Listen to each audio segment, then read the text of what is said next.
Bismillahirrahmanirrahim. Bismillahirrahmanirrahim. Assalamualaikum warahmatullahi wabarakatuh.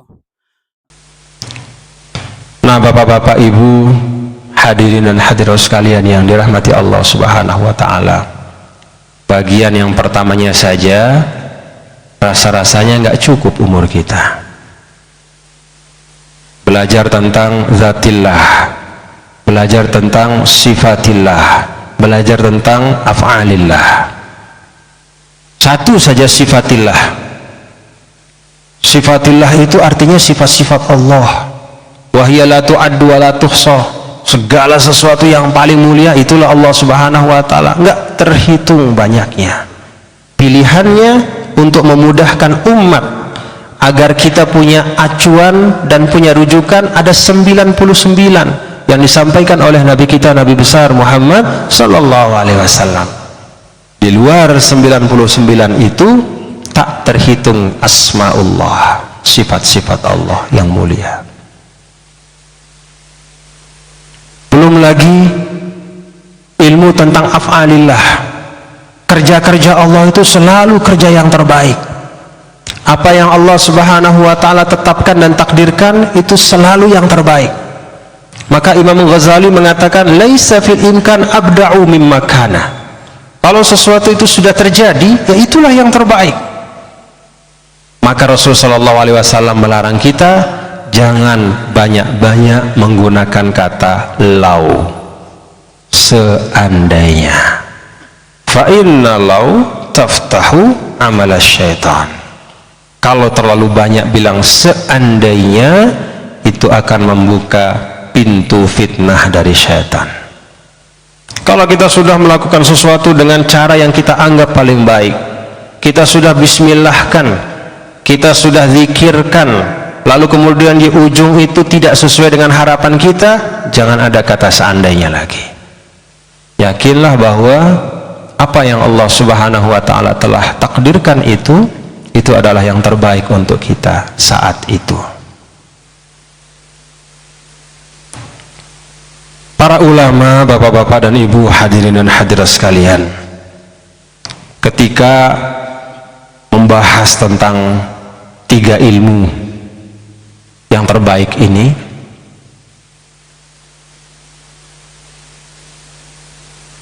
Imam Nawawi mengatakan kadal ihya'u ayyakuna qur'anan. Emang, kata Imam Nawawi, penjelasan Imam Ghazali dalam Al-Ihya itu benar-benar hal-hal yang istimewa, hal-hal yang pokok dan prinsip. Kalau ada istilah dalam tanda kutip Al-Quran buatan manusia, ya, dalam tanda kutip nih, artinya karya manusia, intelektualitasnya lengkap di situ, spiritualitasnya lengkap di situ, kata Imam Nawawi, itulah kitab Al-Ihya. Nah, bapak-bapak dan ibu, hadirin dan hadirat sekalian yang dirahmati Allah Subhanahu wa taala, pada kesempatan ini saya ingin bagian dari ilmu yang kedua tentang sunnatullah fi khalqihi. Bapak ibu, semua hal-hal penting yang ada di dalam kehidupan kita itu ada kata kuncinya di dalam Al-Quran. Ambil contoh rezeki. Saya pikir tidak ada manusia yang tidak ingin mendapat rezeki yang banyak. Betul ya Bapak Ibu? Ingin dapat rezeki yang banyak dan berkah, amin. Ketika bicara tentang rezeki, maka Al-Quran menjelaskan dalam ayat-ayat yang berbeda, pertama tentang hakikat rezeki itu, lalu yang kedua jalur yang terbaik untuk mendapatkan rezeki itu, lalu yang ketiga fungsi rezeki itu dalam kehidupan manusia. Ketika Allah bicara tentang hakikat rezeki, apa kata yang Allah gunakan di dalam menggambarkan rezeki itu? Kita baca dalam surah Al-Jumu'ah. Ya ayyuhalladzina amanu idza nudiya lis-salati min yaumil jumu'ati fas'au ila dzikrillah wa dzarul bai'a dzalikum khairul lakum in kuntum ta'lamun fa idza qudiyatis salatu fantashiru fil ardi wabtaghu min fadlillah. Maka kata ulama, rezeki itu adalah fadlillah.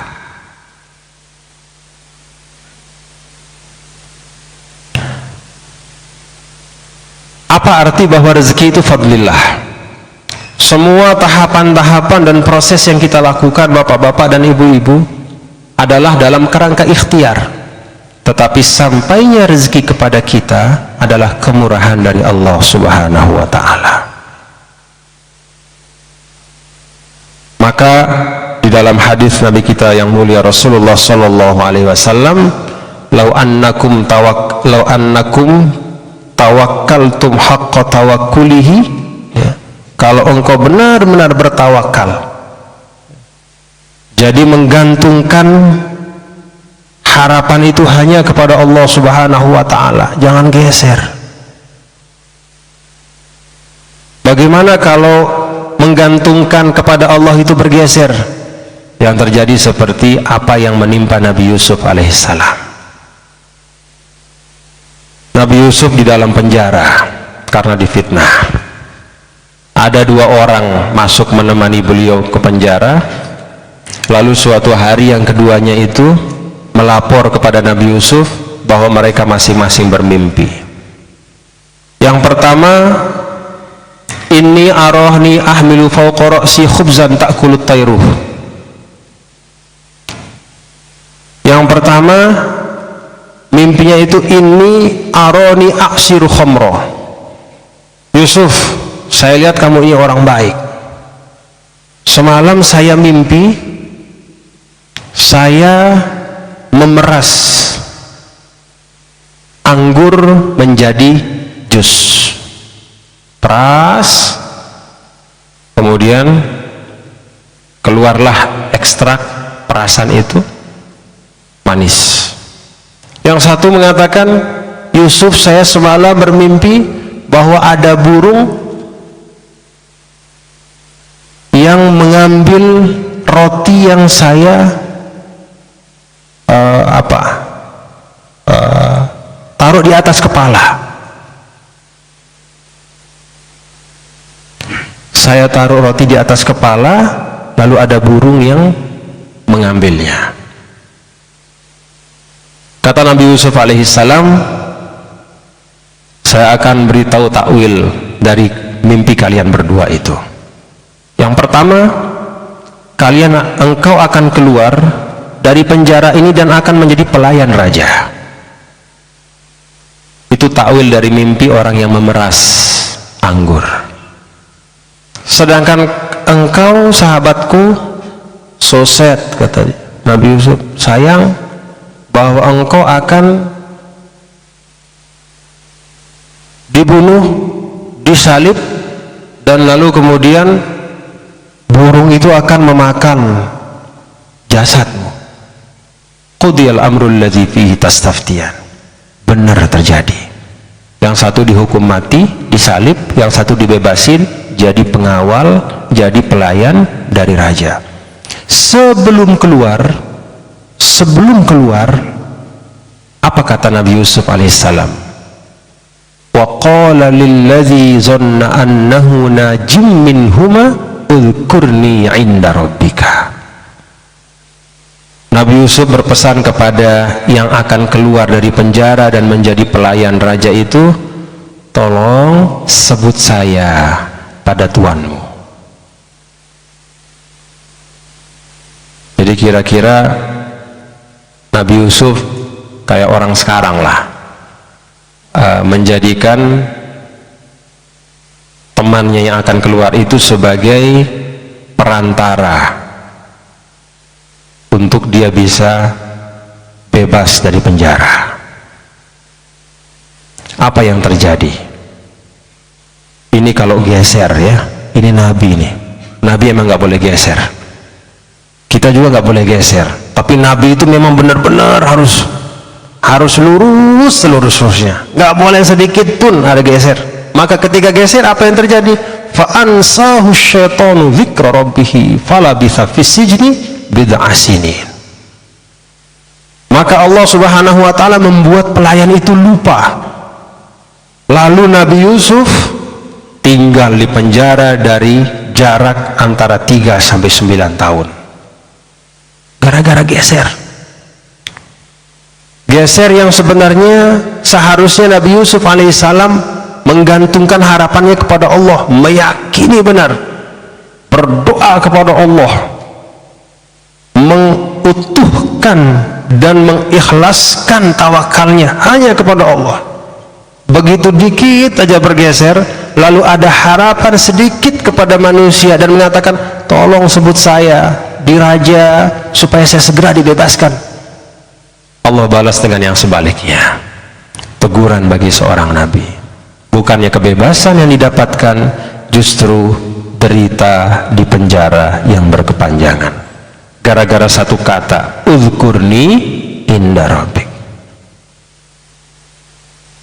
Bapak-bapak dan ibu hadirin dan hadirat sekalian, kalau Nabi Yusuf dengan satu kata itu membuatnya ditegur dengan teguran yang keras sekali oleh Allah Subhanahu wa taala, kebayang nggak berapa banyaknya kata-kata kita yang kalau Allah tegur seperti halnya teguran Allah kepada Nabi Yusuf alaihissalam, udah gak keruan-keruan hidup kita.